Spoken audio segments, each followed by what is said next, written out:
पूजा छोड़कर माँ की आज्ञा पालन का चुनाव करेगा। किंतु भानुकोपन ही क्यों? वो उसे ही क्यों भेजेंगे? क्योंकि जयंत का हरण कर उसी ने अपने शक्ति और सामर्थ्य को प्रमाणित किया था।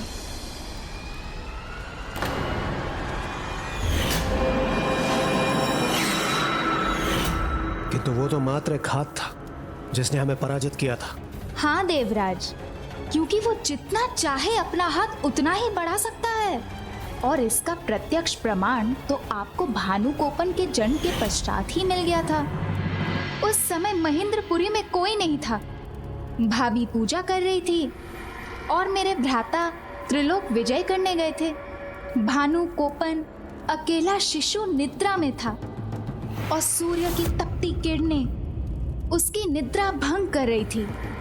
तब उसने अपना हाथ बढ़ाया और सूर्य की किरणों को ही नहीं रोका, स्वयं सूर्य देव को ही रोक दिया।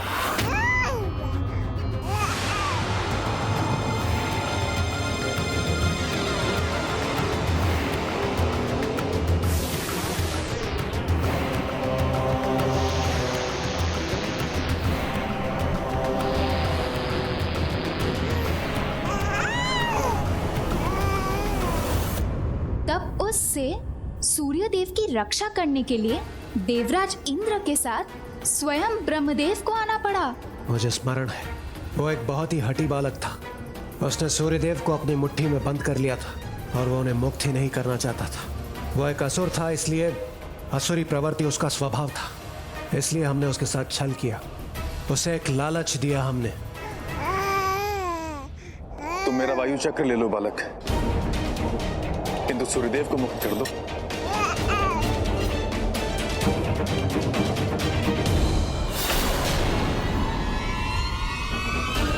मैं तुम्हें अपना शक्तिशाली जल प्रवाह दूंगा, देखो।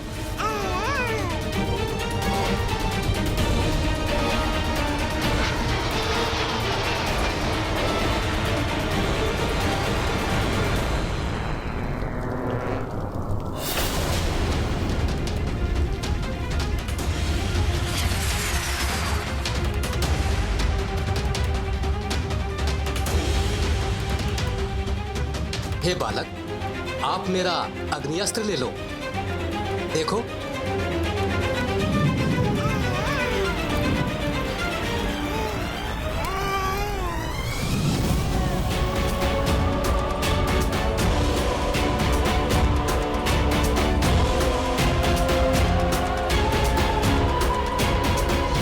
मान जाओ पुत्र, हम आपको अपना वज्र रूपी अस्त्र प्रदान करेंगे। ये देखो।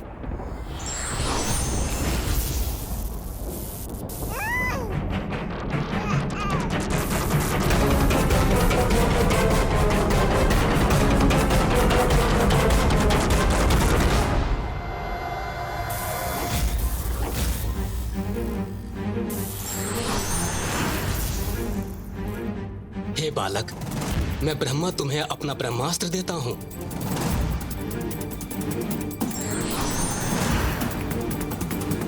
ये लो और सूर्यदेव को मुक्त करो।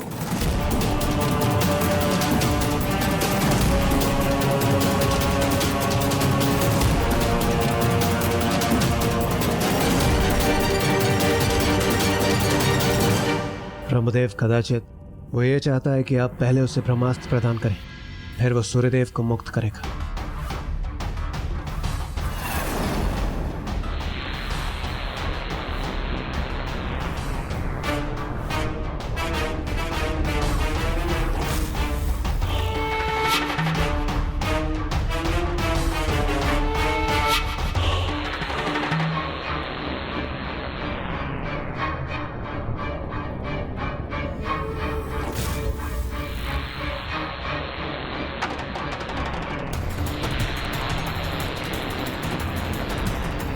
जब वो एक मात्र शिशु था, बोल तक नहीं सकता था, तब भी उसने अपनी अपार शक्ति और बुद्धि का परिचय दिया था। उस घटना के बाद माता सुरासई ने उसके जले हुए हाथ और ब्रह्मास्त्र को देखकर उसका नाम भानुकोपन रख दिया था, अर्थात वो जिसने सूर्यदेव को ही अपना बंदी बना लिया था। और तब से ही भानुकोपन ही माँ को सर्वाधिक प्रिय है। वो अवश्य उसे ही युद्ध के लिए भेजेंगी।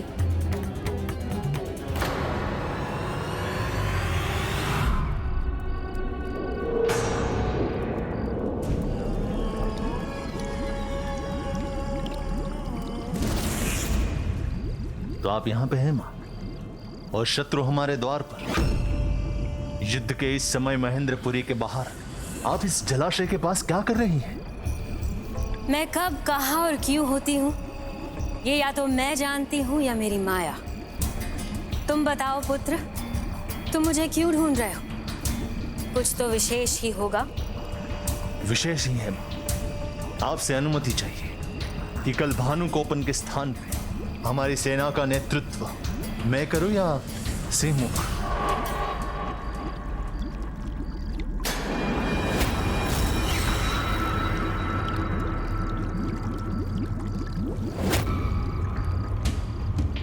हमारे होते हुए हम किसी कनिष्क को क्यों भेजें? और मां, इससे युद्ध का अंत भी शीघ्र होगा। आपका ये बलशाली पुत्र एक ही प्रहर में उस कार्तिकेय को और उसकी सेना का अंत कर देगा। अंत होगा, अवश्य होगा, किंतु तुम्हारे और भानुकोपन के जाए बिना। पर कैसे मां? सुरा पद्मन, बड़े दुख की बात है कि तुम ना अपनी माँ को समझ पाए और ना ही उसकी माया को। अजामुखी ने अब तक देवताओं को बता दिया होगा कि मैं सर्वप्रथम भानुकोपन को भेजने वाली हूँ, और उन्होंने उसका सामना करने की तैयारी भी कर ली होगी। अतः अब मुझे अपनी योजना बदलनी होगी। किंतु अब और प्रश्न नहीं, मैं जो कह रही हूँ उसका पालन करो। इस जलाशय में प्रवेश करो।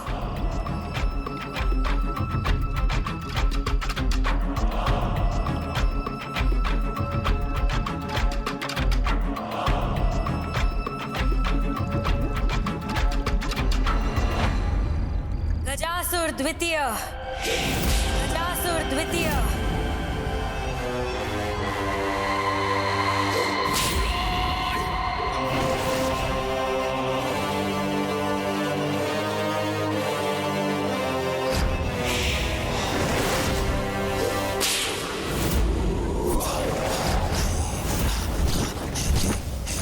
ताप नहीं, श्राप हूं मैं, सबका विनाश हूं मैं।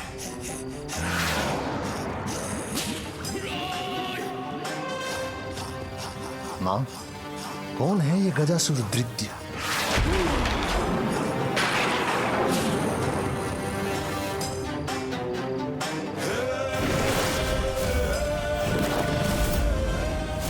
महान असुर गजासुर का पुत्र, जिसके भीतर धरती का रक्त सोख लेने की शक्ति है।